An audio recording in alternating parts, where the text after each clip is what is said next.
639 pieces of wreckage are recovered from the sea. 639 pieces that only deepen the mystery of a deadly plane crash. All right, a little bit more to the right. There. But when investigators bring up the 640th piece of China Airlines Flight 611, they get their answer. There was definitely a eureka moment on the dock. It would be scrutinized more closely than any other piece of debris. On this single piece of wreckage, investigators would find the one clue that would tell them why a modern jetliner with 225 people on board shattered in mid-air.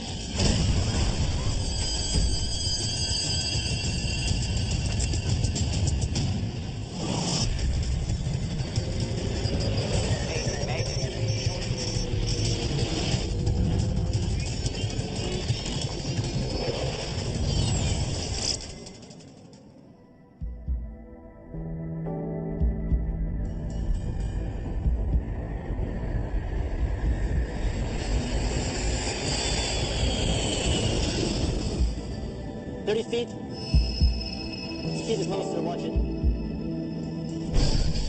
Did you feel that?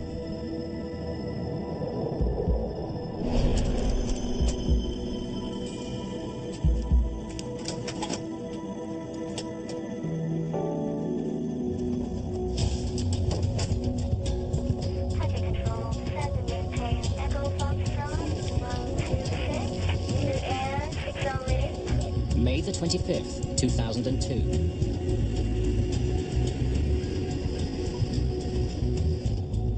Gears up. A China Airlines 747 lifts off from Taiwan's capital, Taipei. Taipei approach, Dynasty 611, airborne passing 1,600. Dynasty 611, Taipei approach radar, contact climb, and maintain flight level 260. 260, Dynasty 611. Autopilot engage. China Airlines is Taiwan's national airline.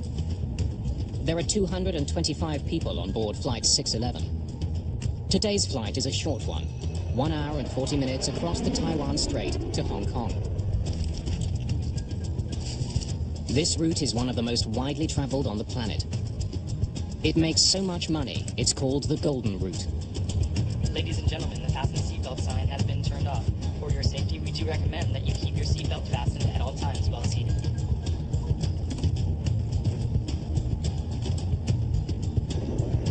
Minutes after taking off, Flight 611 climbs steadily above the Taiwan Strait. The plane's autopilot controls the ascent. And then, 20 minutes after taking off, at an altitude of almost 35,000 feet,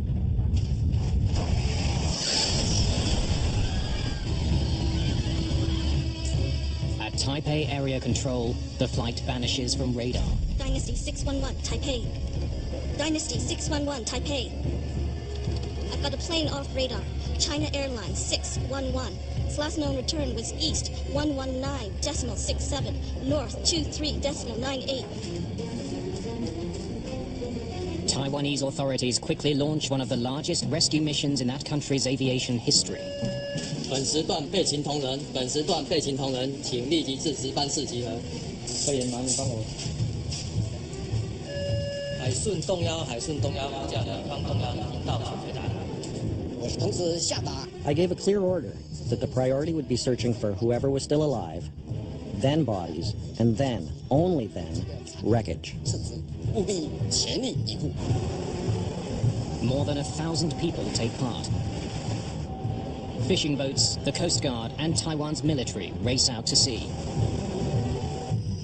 Flight 611 was 55 kilometers from the Taiwanese shore, just north of the Penghu Islands, when it disappeared.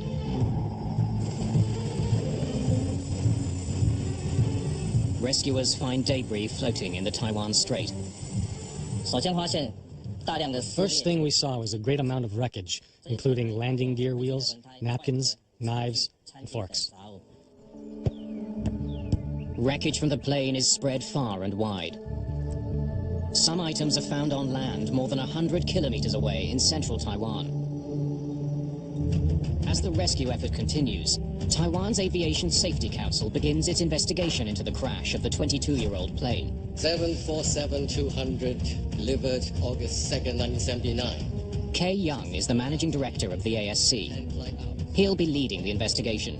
Setting up a command post at Banghu Island. Let's go.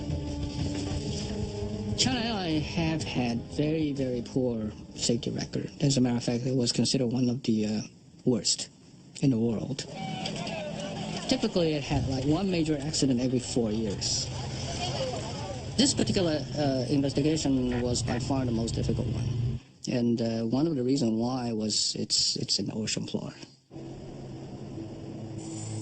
The search for survivors goes on around the clock.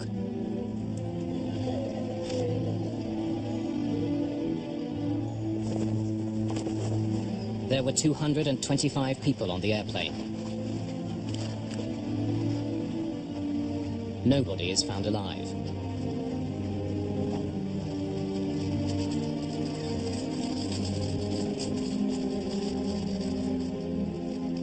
The bodies are taken to the Penghu Islands to be identified and examined.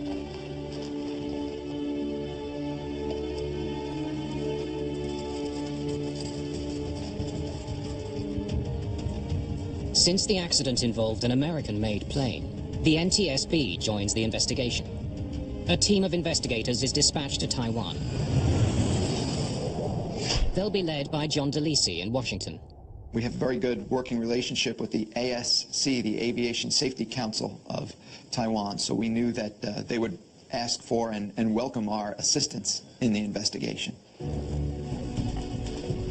Wreckage that's found floating is also brought to the Penghu Islands. Investigators need to know how one of the world's most successful planes, on one of the world's most traveled routes, simply fell out of the sky. Well, Boeing 747 is the world's most popular jumbo jet, and it's flown millions of people, probably billions of miles. We were very concerned. Good morning. I'm anxious to see what you have. Sophisticated ground-based radar tracked Flight 611 throughout its short journey. It should provide investigators with a much clearer picture of the flight than the radar at air traffic control. Kay Young gets the first major clue in this case. The radar tracked the plane as it climbed on course to 35,000 feet. Then suddenly, Flight 611's signal split apart. The breakup is quite graphic. Right when the event happened, it appeared as if there were 3 or 4 sizable pieces of wreckage that were getting radar returns, that then began to drift and scatter as they fell to the earth. So that told us that the airplane broke up in flight.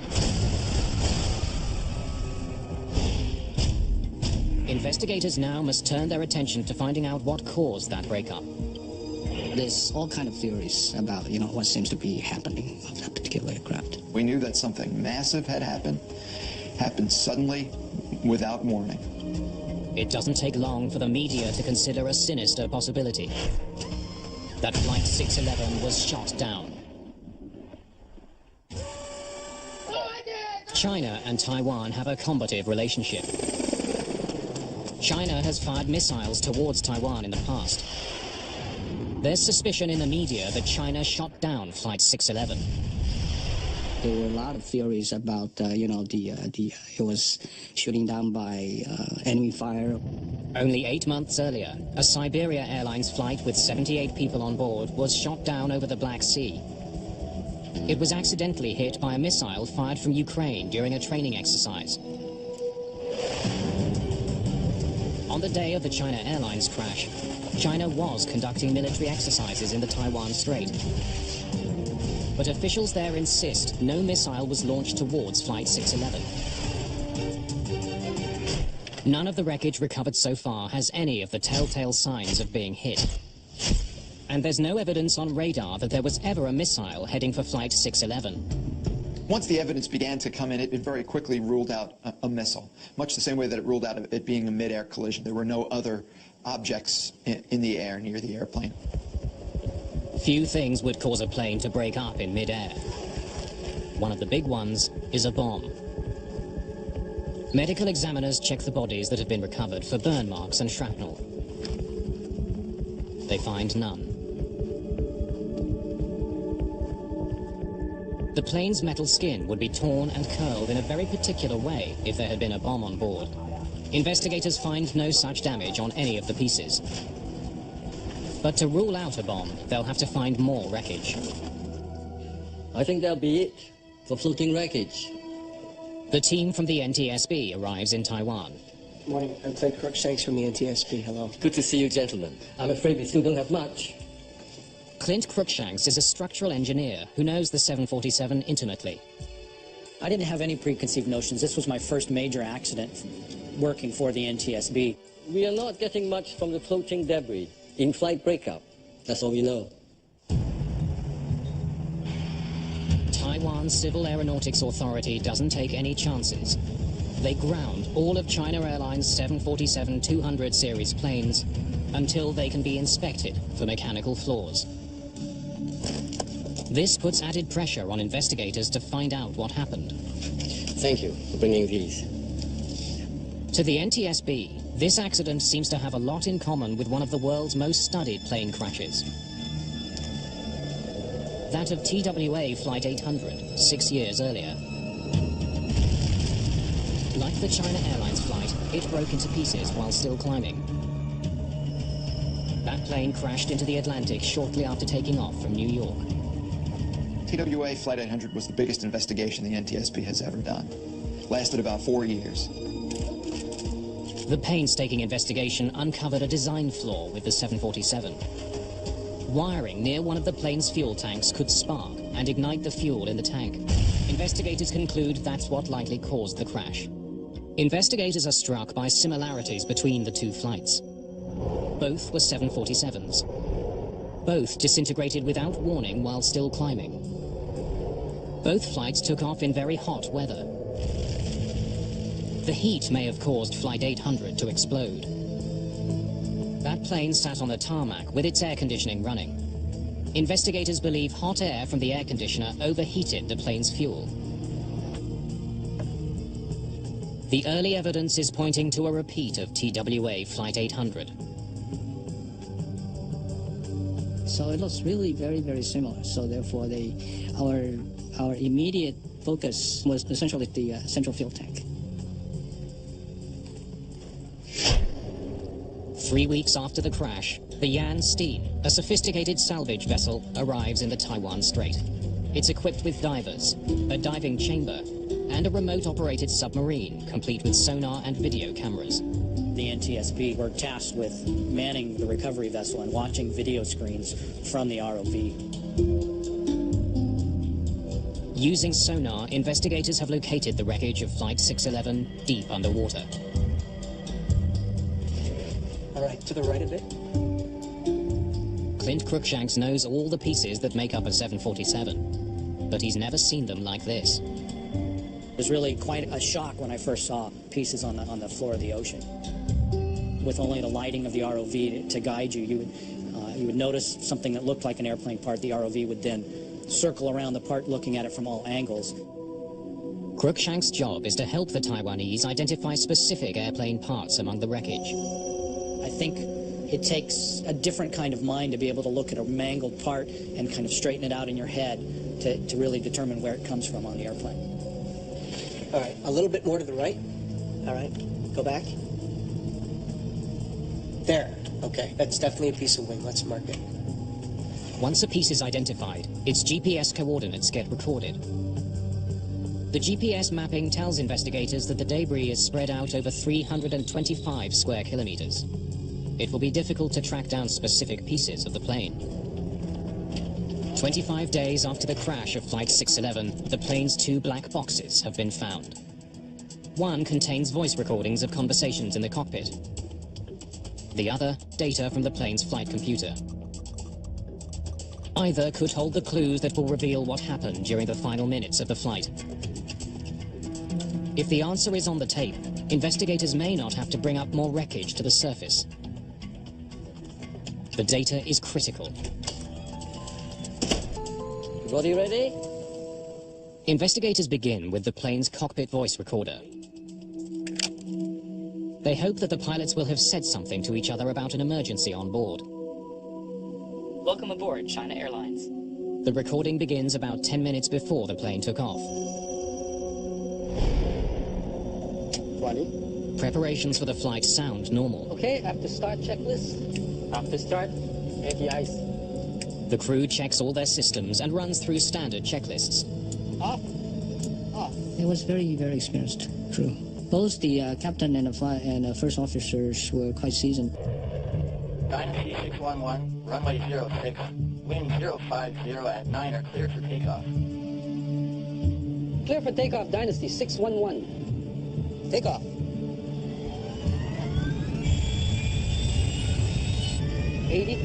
Check. E01. Rotate.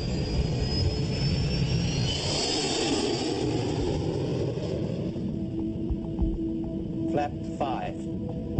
1 green. Okay, flap up. Investigators listen to more than conversations.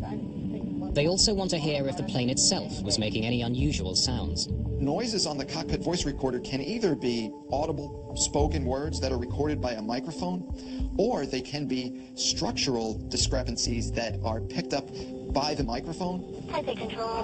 If anything, though, this cockpit is unusually quiet. The captain seems relaxed. 200 knots, roger. The microphones pick up the sound of controllers talking to other planes.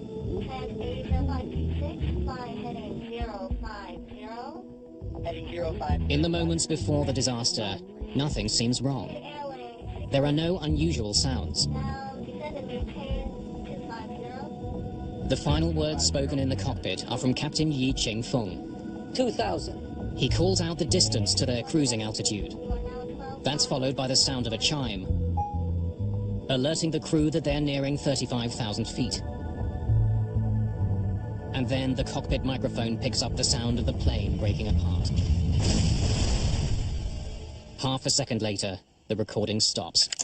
The cockpit voice recorder indicated that the conversation of the cockpit crew were totally normal, and all of a sudden just died. The recorders told us that something happened, but it wasn't enough to tell us exactly what it was yet. Many things had been ruled out by then, but we didn't have the golden nugget. We didn't have the real piece of evidence that told us what initiated the breakup of this 747. After the disappointment of the voice recorder, studying the wreckage becomes the only option for investigators. They focus their efforts on items that can either prove or disprove the link to TWA Flight 800. So we play a lot of focus on the wreckage observation and examination of the central fuel tank. On July the 12th, 48 days after the crash. Okay, whoa. A little to the left, please. Success. All right. That's definitely the central fuel tank. Okay, let's mark that. Let's bring that up.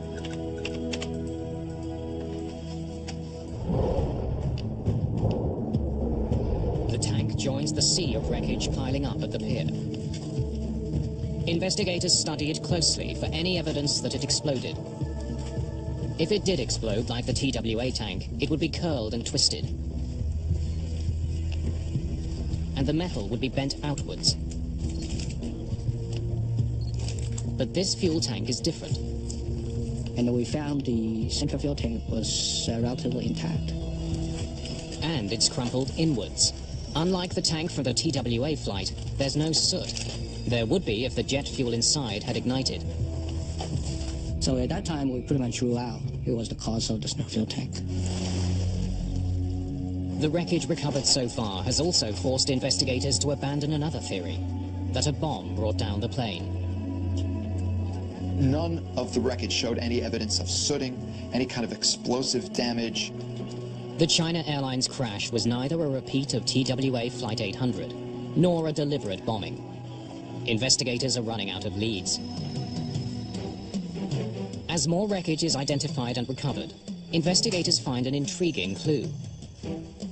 It's discovered when they examine a series of small vents from Flight 611. All commercial jetliners have dozens of these vents near the floor. They're essentially pressure release valves. They're called dado panels, and there's only one reason for them to open. If the cargo area underneath the passengers were to suddenly decompress, the pressurized air above would exert so much force on the floor that it could collapse and damage vital flight controls. That's precisely what happened to a Turkish Airlines flight in 1974. The pilots couldn't control their plane after their cargo door blew out.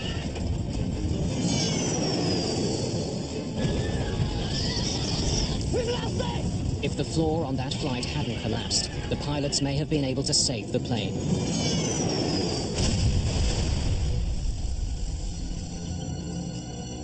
After that accident, the NTSB recommended that manufacturers install many more relief vents between a passenger plane's upper and lower levels. If there is decompression in the cargo area, the dado panels open automatically and release the pressure on the floor. There were 65 dado panels on the China Airlines flight. 19 of them were recovered from the ocean. 4 recovered panels were in the open position.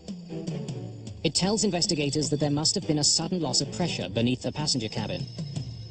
But it doesn't tell them what caused it. The dado panels lead investigators closer to solving the mystery of this crash. But it's just a small piece of a much bigger puzzle. There are hundreds of pieces of wreckage to be examined for clues. Kay Young now wonders if a few of those pieces might be able to tell him where the decompression originated.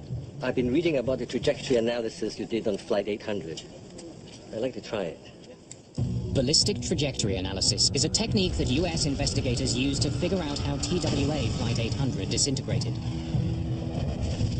It's impossible to do without specialized computers. We figure that because it disintegrated in the midair, the ballistic analysis from which the NTSB did in TW800 could be very, very useful to us, to help us to analyze the trajectory of the flying debris. The analysis is based on a simple fact. The pieces that came off the plane first would be the first to hit the water. If investigators can figure out which pieces those were, they'll know where the trouble began. Radar that had been tracking the plane as it climbed also ended up tracking pieces of debris as they fell. The salvage workers have recorded the precise location of those same pieces of wreckage. Their logs could match a specific piece to its radar track. Investigators know the wind speed on the day of the crash. And they can obtain precise information about ocean currents. The last piece of the puzzle comes from the plane's flight data recorder. The plane's altitude, speed, and direction at the time of the breakup.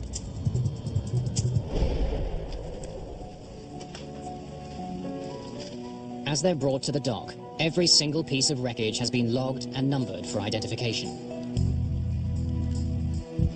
327. Kay Young selects 18 pieces of wreckage for the computer analysis. Some from the front, some from the middle, and some from the back of the plane. 199. Along with all the other data, he'll feed information about each item's weight and shape into the computer. 526. Based on where the pieces fell, the computer should be able to calculate which of those 18 pieces was the first to come off the plane. Can we see when each one of those items separated from the aircraft? All of the data paints a telling picture of what happened at 35,000 feet. Kay Young gets to see how Flight 611 broke up, from beginning to end. The tail came off first. Along with the dado panels, it's a very important clue. Well, that's pretty much indicating that there's something happened in the back of the aircraft, rather than something happened in the forward part. Investigators are now keen to recover items from the rear of the plane. Hundreds of pieces of wreckage are piling up at the pier on the Penghu Islands. The NTSB sends metallurgist Frank Zakar to Taiwan to examine the wreckage. I was walking along the yard where the wreckage was placed, and at that time I walked up to item 640. I noticed that there were some peculiar areas of interest that I wanted to look at a little bit further. With this battered piece of metal, investigators have struck gold. There was definitely a eureka moment on the dock. And that was, hey, we might have something here. Hey, it's Frank.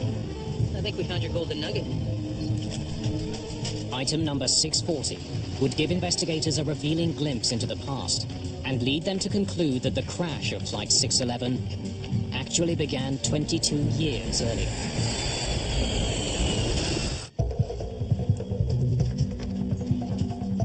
Let's get as many pictures as we can.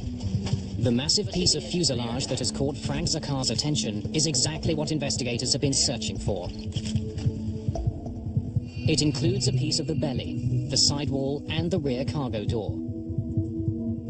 It's from the back of the plane, precisely where the analysis told them the breakup had begun. This piece of wreckage was highly unusual. It wasn't what we were seeing on all the other pieces, and it immediately drew our attention and drew the focus of the investigation. The way most of the metal is torn suggests it ripped apart violently in midair. Aerodynamically, as an airplane's moving through the air, if it were to break apart, just the force of the incoming air over 500 miles per hour will just break up perfectly good structure. That's what we call an overload fracture. So most of the pieces that came up early were just indicative of that kind of overload. When metal breaks due to overload or overstress, it comes apart at an angle. But the fractured edges of piece number 640 aren't angled, they're flat. What do you think? It's definitely not overstress. It's metal fatigue. Fatigue fractures happen when metal is stressed repeatedly over time until it breaks. It looks very different from a stress fracture. Typically, a metal fatigue crack will have a flat appearance. It'll be very smooth. That's exactly the kind of crack that investigators observe on piece number 640. That tells them it didn't break off the plane suddenly as it fell from the sky. This piece separated from the plane over time. Had it caused the deaths of 225 people? There was much more work that needed to be done. A detailed analysis of the piece had to be done in order to see if this in fact was the smoking gun. There's something else about this piece that stands out. It has a metal patch on it. It's called a doubler plate. It's the equivalent of a patch on a punctured tire.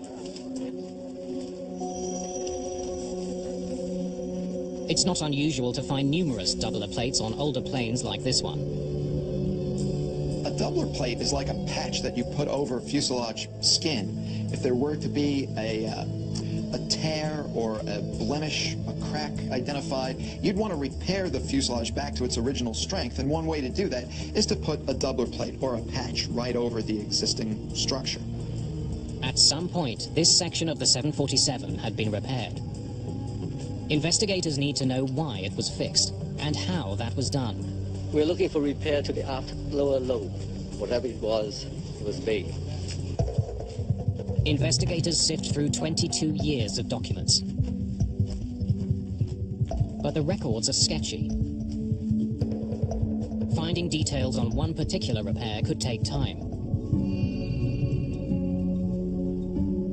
There's something about this particular doubler that catches Frank Zakar's attention. The outside of the fuselage contained longitudinal streaks that appear to emanate from between the doubler plate and the skin. Something is leaking from underneath the metal patch. Was there a possibility that the skin had broken, cracked, and was there any fuel or air coming out from between the doubler and the fuselage? And that warranted further examination. Let's cut it from here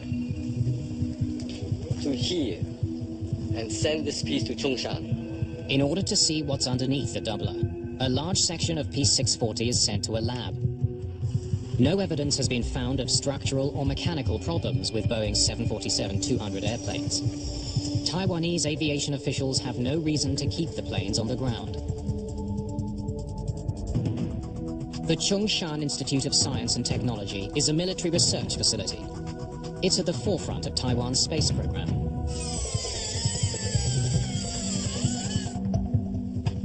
This is where investigators take a section of piece number 640 for a closer examination.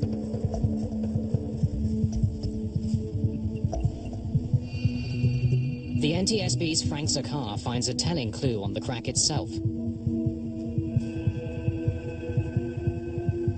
When I looked at the fracture surface, I found that this one specific area was covered with aluminum oxide. pretty much similar to rust on a car.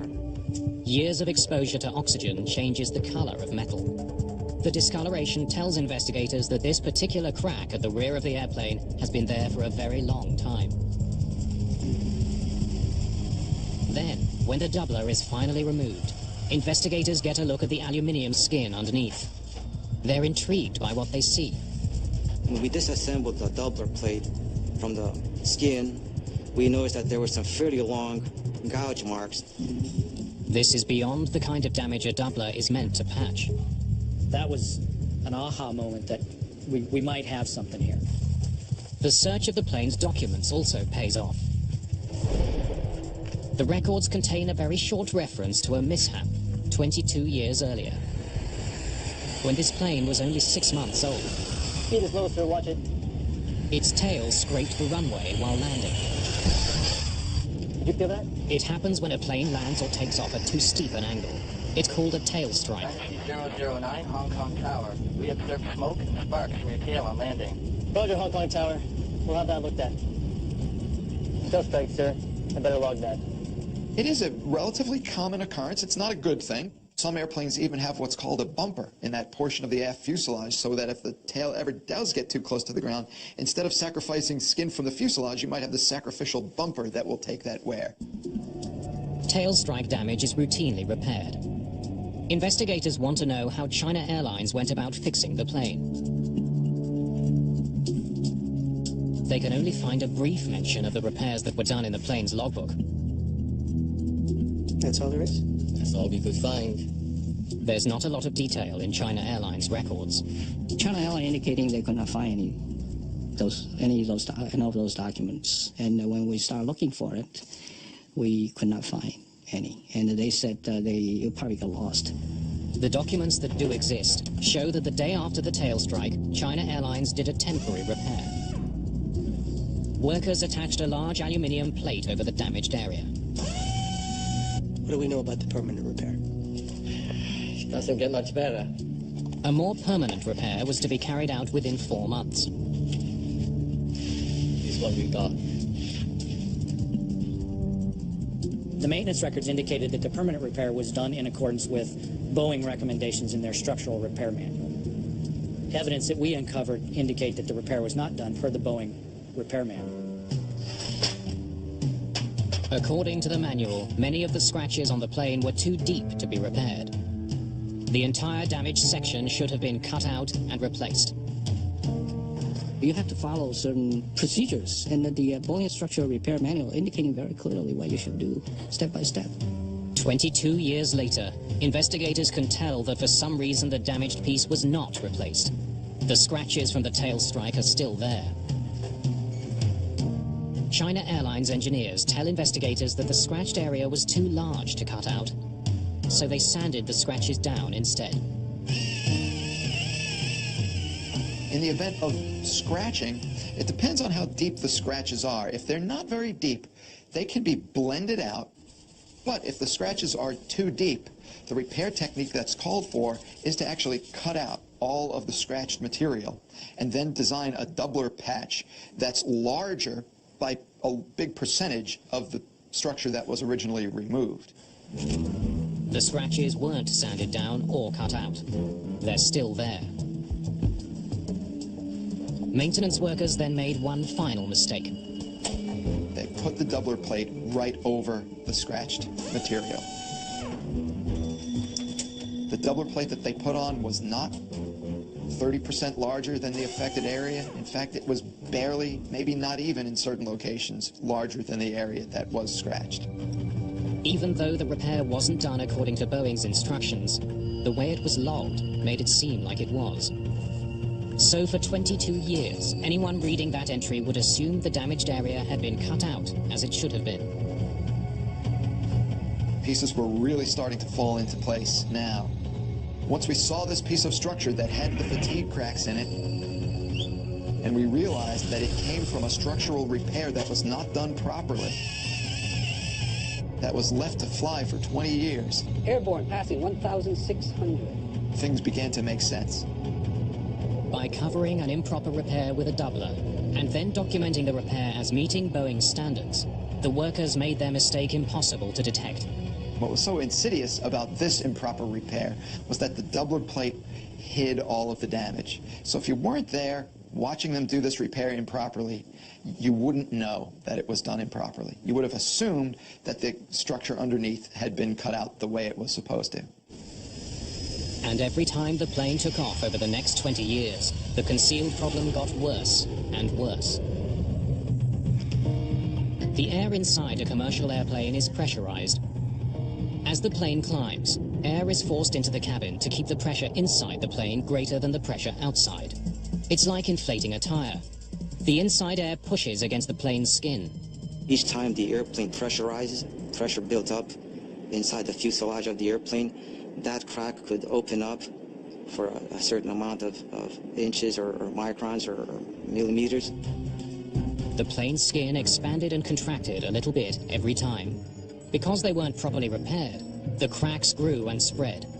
Eventually, the crack grew into a stunning 2.3 meters. If you were charting the crack, you would have seen very slow growth early, but as time went on, the growth was getting bigger and bigger.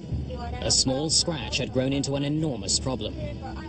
Then in May 2002, as Flight 611 climbed, that problem killed 225 people.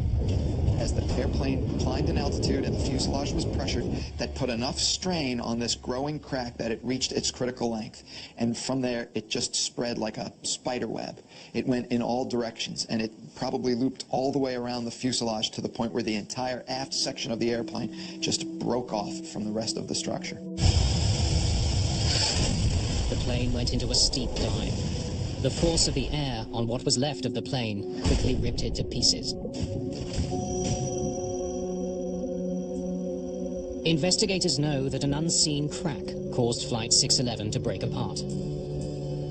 They now discovered that China Airlines came heartbreakingly close to finding that crack and saving 225 lives. The China Airlines 747 was in regular service for 22 years following the improper repair to its skin. It took off and landed more than 20,000 times. Over the years, mechanics would have scrutinized the plane. There's regular inspections per the Boeing maintenance program that have to be performed on the airplane. But the massive crack forming at the rear of the plane was never detected. Another accident in another country almost led China Airlines to discover the hidden damage. In 1988, the roof peeled off an aging Boeing 737 owned by Aloha Airlines. As a result of that incident, the Federal Aviation Administration laid out an inspection procedure for older planes. Airlines around the world were forced to inspect their planes much more diligently for corrosion and cracks. The regulation called for airlines to re-evaluate all existing repairs to a plane's structure. Indications on this airplane were that if they had looked at the maintenance records and compared it to the repair, they would have had to remove the repair and redo it.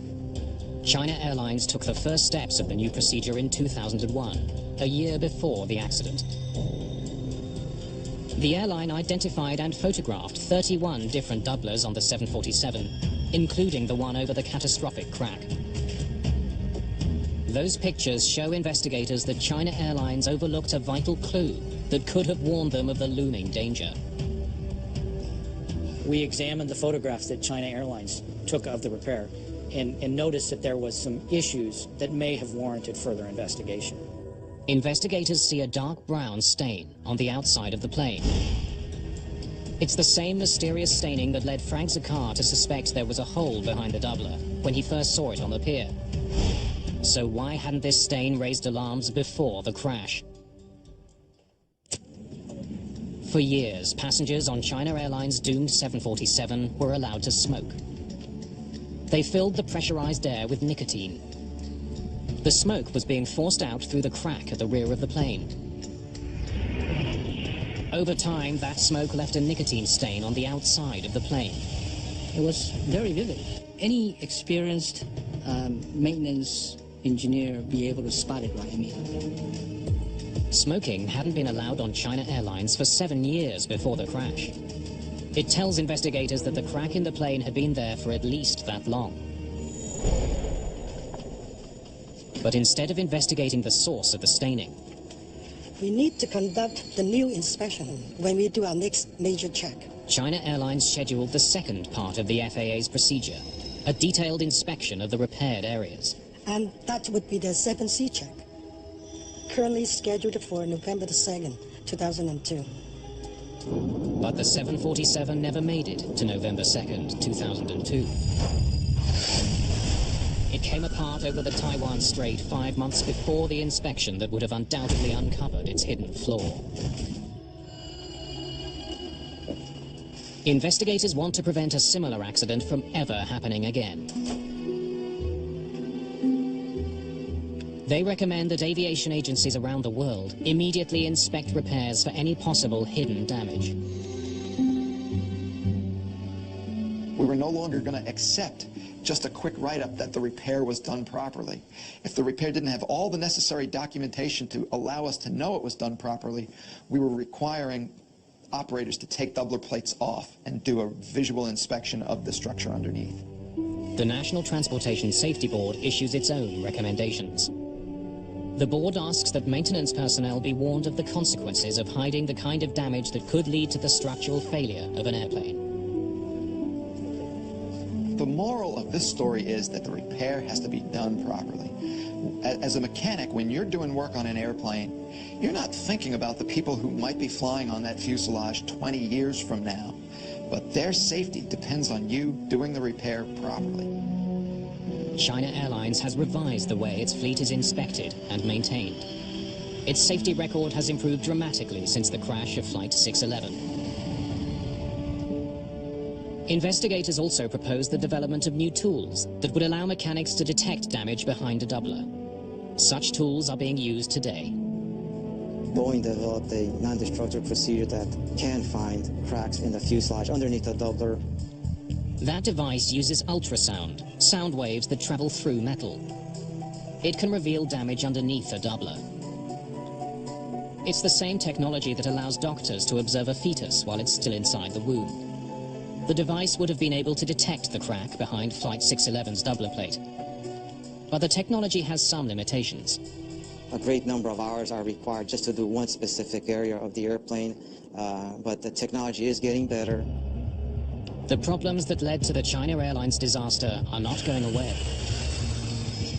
Planes the world over are getting older. And older planes need to be more thoroughly inspected for cracks.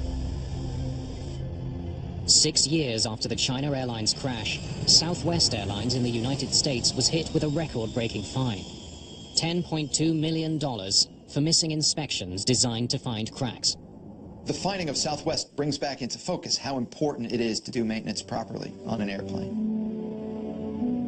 A proper program of maintenance and inspections can be costly. But as China Airlines showed, the price of not maintaining aging planes is even costlier.